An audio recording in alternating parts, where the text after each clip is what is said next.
अब तक बहुत सारे नौजवान बहुत सारे तदफीन में जुड़े हैं, लेकिन इस मरहूम की जो दर्द भरी दास्तान है, मैं चाहता हूं कि आप भी सुने और तमाम इंसानियत भी सुने और इनकी हक़ में दुआएं भी करें कि इंसान कैसे कैसे दर्द से सफ़र से गुज़रता है। जब ये अच्छा कमाते थे, केरला में रहते थे, सऊदी को गए थे, सऊदी को जाकर 90s की बात कर रहा हूँ, उस वक्त पर इनकी सैलरी 30,000 रुपये थी। 30,000 रुपये कमा कर अपने बीवी बच्चों को इंडिया देकर भेजते थे, बच्चों को काबिल भी बनाया। हम तो बार बार सुनते हैं कि माँ बच्चे को पेट में 9 महीने पालती है, लेकिन बाप जहन में ज़िंदगी भर पालता है, अपने औलाद के लिए कुछ भी कुर्बानी दे देता है। लेकिन जब बाप के पास पैसा आया, यानी इस मरहूम के पास, शमशुद्दीन साहब के पास, तो इन्होंने बीवी बच्चों को सऊदी को बुला लिया। सऊदी को जब बुला लिया तो इनको भी, यानी इनके वाइफ को भी जॉब पे लगाया गया। वो जॉब करना चाहती थी शायद, तो जॉब को उनको लगाया गया, तो उनकी सैलरी हो गई 60,000, इनकी सैलरी थी 30,000।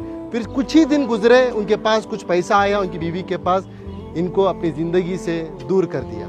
ये एक दिन था, ये अपनी बेटी से मिलने के लिए, अपनी औलाद से मिलने के लिए सऊदी में ही, जो इनकी बीवी अलग फ्लैट लेकर रहती थी, वहाँ पर जाते हैं। बाप अपनी बेटी की मोहब्बत में एंट्री लेता है, जाता है, बेटी दरवाज़ा खोलती है, बेटी बाप को देखती है, जैसे ही बाप को देखती है एकदम से दरवाजे को मूछ देती है। एक तमाचे की तरह इस मरहूम के चेहरे पर पड़ा। ये मैं नहीं कह रहा हूँ, ये इनकी खुद की ज़बानी है। मरने से पहले, कुछ दिन पहले इन्होंने इस वाक़े को बताया है। इसके गवाह हमारे इनायत साहब है, कहाँ है? हाँ, ये है। ये बता ये रहे हैं कि सऊदी से दिल दुखने के बाद, दर्द मिलने के बाद, बेंगलुरु के एक टॉप एरिया में एक बिल्डिंग में एक मैनेजर के तौर पर काम करते थे। ये खुद उसके गवाह हैं कि एक मिलिट्री की तरह सिस्टम था इनका।